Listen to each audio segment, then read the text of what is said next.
Hello everyone, welcome to our channel judiciary gold. अभी अभी छत्तीसगढ़ का प्री एग्जामिनेशन हुआ है और अब मेंस जल्दी ही होने वाला है। आज का सेशन हमारा एक स्ट्रेटेजी सेशन होने वाला है, जिसमें कि मैं आपके साथ डिस्कस करने वाला हूं कि जब आप मेंस के लिए अपनी जजमेंट राइटिंग की तैयारी करो तो किन किन पॉइंट्स पर आपको फोकस करना है और किस तरीके से आपको अपनी जजमेंट राइटिंग की तैयारी करनी है। आगे बढ़े इसके पहले एक बहुत छोटी सी जानकारी। 4 सितंबर से जुडिशरी गोल्ड का एक ऑनलाइन कॉम्प्रिहेंसिव बैच चालू हो चुका है, 5 बजे से रात को 8 बजे तक। आप जुडिशरी गोल्ड गोल्ड से जुड़ सकते हैं, इसका पार्ट बन सकते हैं और अपनी तैयारी हमारे साथ कंटिन्यू कर सकते हैं। चलिए आज के मेन पॉइंट पर आ जाते हैं, हमारे टॉपिक पर आ जाते हैं कि हम जब जजमेंट राइटिंग की तैयारी कर रहे हैं तो किन किन पॉइंट्स पर हमको फोकस करना है, किन चीजों का ध्यान रखते हुए हमको अपनी तैयारी करनी है। सबसे पहले जब आप जजमेंट राइटिंग करोगे तो कुछ लॉज आपके लिए बहुत जरूरी हैं, उन पे जजमेंट राइटिंग आती है, आने की संभावना है, इसलिए वो आपको बहुत अच्छे से आना चाहिए। हम यहां पर मेजरली सिविल लॉज की ही बात कर रहे हैं या सिविल जजमेंट राइटिंग की ही बात कर रहे हैं। तो देखते हैं कौन कौन से लॉज हमको ज्यादा फोकस करने हैं। Code of civil procedure, Indian contract act, transfer of property act, specific relief act, court fees act, negotiable instrument act, ये बहुत खास लॉज हैं जो आपको बहुत अच्छे से आने चाहिए, तभी आप जजमेंट राइटिंग ज्यादा अच्छी कर पाओगे। Number one. इसके अलावा लोकल लॉज पे भी आपको मिस नहीं करना है, वो भी बहुत इंपॉर्टेंट है, तो लोकल लॉज भी आपको ध्यान रखने हैं। आगे बढ़ जाते हैं। पॉइंट्स ऑफ फोकस, किन किन पॉइंट्स पर हमको ज्यादा फोकस करना है, तो चलिए शुरू करते हैं। सबसे पहले है फॉर्मेट। किसी भी चीज को या जजमेंट को जब हम लिखते हैं तो सबसे पहला इंप्रेशन जो चीज क्रिएट करती है वो है जजमेंट का फॉर्मेट। सबसे पहले इसी पर ध्यान जाता है। तो सबसे पहले जिस पे आपको फोकस करना है वो है फॉर्मेट। अगर जनरली हम फॉर्मेट डिस्कस करें कि भाई सिविल जजमेंट राइटिंग का फॉर्मेट क्या होता है, तो सबसे पहले ऊपर क्या आता है, अथॉरिटी का नाम और लोकेशन। जिस भी जगह का लोकेशन प्रोवाइड करी है तो आपको वो भी लिख देना है। उसके नीचे जो अथॉरिटी है उसका नाम आता है। उसके नीचे राइट हैंड साइड में केस का नंबर आता है। उसके बाद प्लेंटिफ की डिटेल्स वर्सेस डिफेंडेंट की डिटेल्स। फिर उसके बाद council for plaintiff and council for defendant. फिर आप एक छोटी सी हेडिंग डालोगे जजमेंट और उसके नीचे डेट आएगी कि इस दिन जजमेंट डिलीवर किया जा रहा है। उसके बाद पैराग्राफ नंबर 1 आएगा जिसमें कि रिलीफ क्लेम लिखा जाता है। नंबर 2 आता है जिसमें कि एडमिटेड फैक्ट्स लिखे जाते हैं। नंबर 3 आता है जिसमें कि प्लेंटिफ की स्टोरी आती है। फिर पैराग्राफ नंबर 4 जिसमें डिफेंडेंट की स्टोरी आती है। फिर पैराग्राफ नंबर 5 जिसमें कि इशू फ्रेमिंग होती है और उसकी फाइंडिंग लिखी जाती है। और उसके बाद फिर आपके बाकी पैराग्राफ उसे मार्क्सिंग और एप्रिसिएशन किया जाता है और लास्ट में आपका डेट और सिग्नेचर और अथॉरिटी जिसने की जजमेंट पास किया है उसके सिग्नेचर। तो ये आपका एक बेसिक सा फॉर्मेट हो गया जो कि आपको ध्यान रखना है। इसी फॉर्मेट में जजमेंट लिखा जाता है।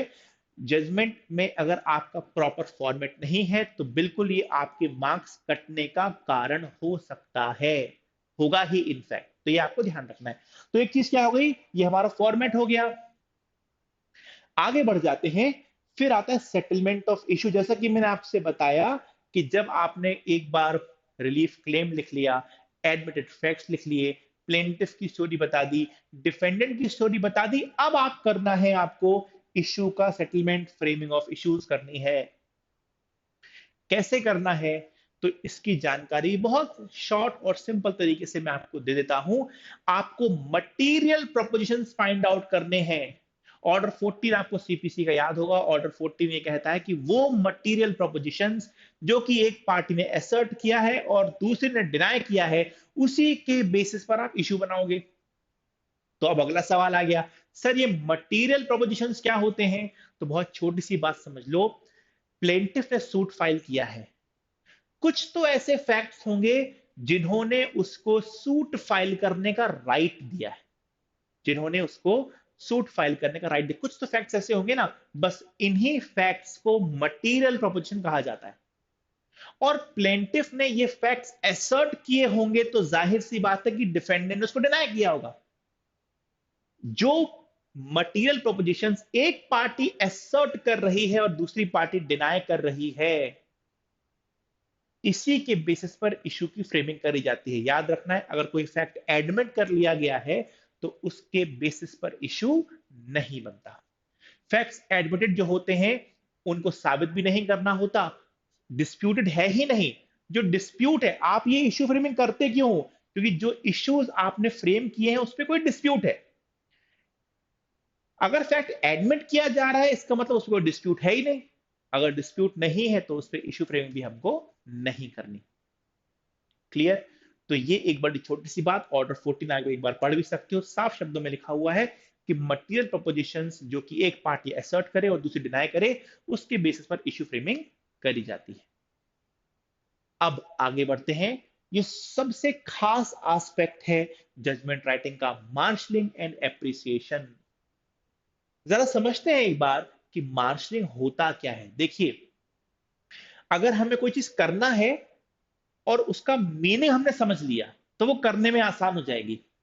मैं आपको यहां पे मार्शलिंग और एप्रिसिएशन का मीनिंग बता देता हूं कि इसका मीनिंग क्या होता है, आप इजी वे में वो कर पाओगे। मार्शलिंग मतलब होता है, क्या लिखा है, मार्शलिंग ऑफ एविडेंस ना, एविडेंस को इकट्ठा करना, एक जगह पर एकत्रित करना, ग्रुप करना इज मार्शलिंग। आप समझिए इस पूरे प्रोसेस को कि आपने इश्यू फ्रेमिंग कर दी है। इश्यू फ्रेमिंग क्यों करी? क्योंकि ये पॉइंट पर डिस्प्यूट है। एक कह रहा है कॉन्ट्रैक्ट हुआ, एक कह रहा है कॉन्ट्रैक्ट नहीं हुआ, एक कह रहा है बिल बनी, एक कह रहा है कि बिल नहीं बनी।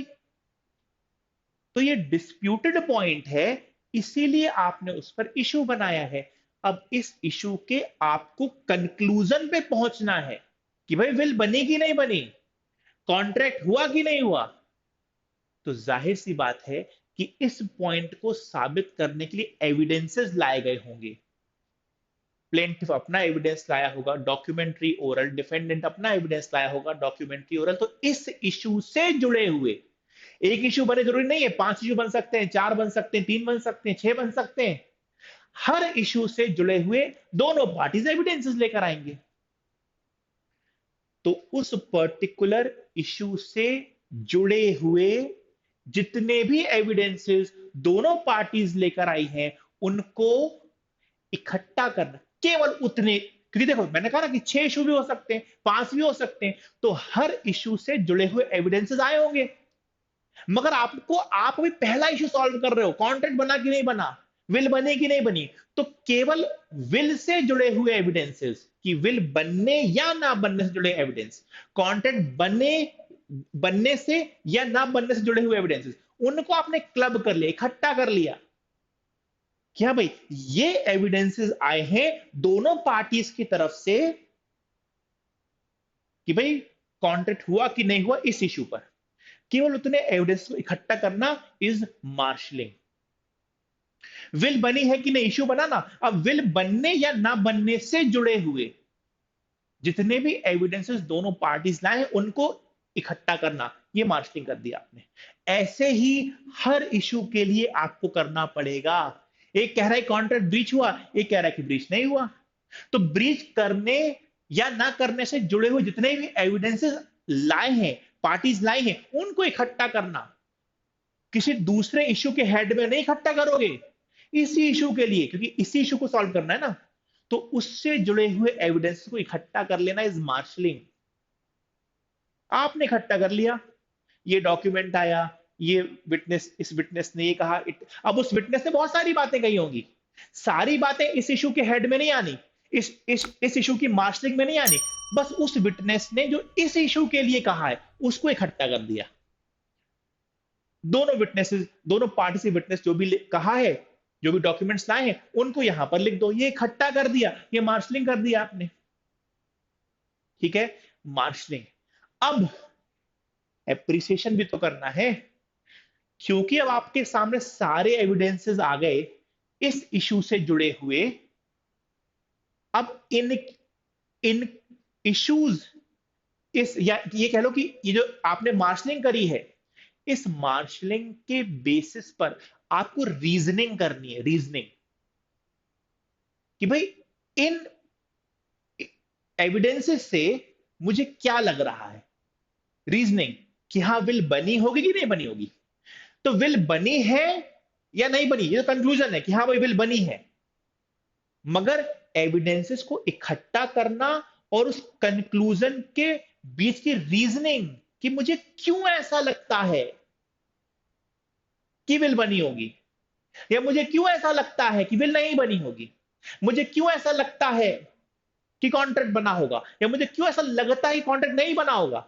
कुछ तो रीजनिंग दोगे ना, यार यार मुझे ये एविडेंसेस इकट्ठे हो गए, अब मुझे लगता है कि इसने ये कहा है, यहां पर ये लिखा हुआ है, इसके सिग्नेचर यहां पर है, ये सिग्नेचर ओरिजिनल पाए गए, तो इसीलिए मुझे लगता है कि हाँ कॉन्ट्रैक्ट हुआ होगा। रीजनिंग दी ना आपने, रीजनिंग देना, ये है एप्रिसिएशन।